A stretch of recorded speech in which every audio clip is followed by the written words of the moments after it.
নির্বাচনে ঋণ খেলাপি ও দ্বৈত নাগরিক প্রার্থীদের বিষয়ে ইসি এখন তদন্ত করতে পারে বলে মন্তব্য করেছেন সুজন সম্পাদক বদিউল আলম মজুমদার। বুধবার প্রেসক্লাবে এক সংবাদ সম্মেলনে তিনি আরও বলেন, নির্বাচন নিয়ে অনেক প্রশ্ন আছে, তবে মানুষ ভোট দিতে পেরেছে এবং রাজনৈতিক দলগুলো ফলাফল মেনে নিয়েছে।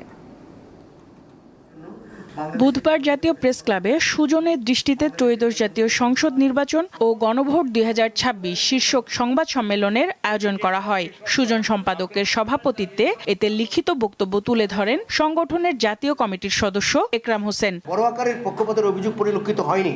নির্বাচন অপেক্ষাকৃত শান্তিপূর্ণ হয়েছে জানিয়ে সংবাদ সম্মেলনে বলা হয়, সংবিধান সংস্কার বিষয়টিকে কেন্দ্র করে বিরোধী এবং 11 দলীয় জোটের মন্ত্রিসভার শপথ অনুষ্ঠান বর্জন নতুন সরকার জন্ম দিয়েছে। 48টা বিষয় যেগুলো নিয়ে গণভোট হয়েছে এগুলো জনগণ অনুমোদন করেছে গণভোটের মাধ্যমে।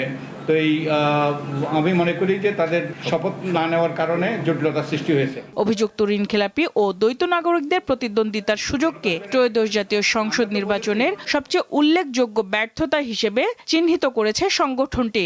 ঋণ খেলাপিদেরকে কিংবা যারা দ্বৈত নাগরিক তাদেরকে নির্বাচন অংশগ্রহণ করতে দিয়েছে কিনা, তো আমরা আশাবাদী যে একজন নির্বাচন কমিশনার বলেছে যে নির্বাচনের পরেও এই নিয়ে তদন্ত হতে পারে। আশা করি তারা তদন্ত করে এই বিষয়টা শুরু করবে। নির্বাচন কমিশন এখতিয়ার বহির্ভূতভাবে আইনের ব্যাখ্যা দিয়ে তাদের পার করে দিয়েছে বলেও অভিযোগ করা হয় সংবাদ সম্মেলনে। কার্যক্রমের উপর আমরা নিবিষ্ট হতে পারবো। সঞ্জিতা প্লাবনী, দীপ্ত সংবাদ, ঢাকা।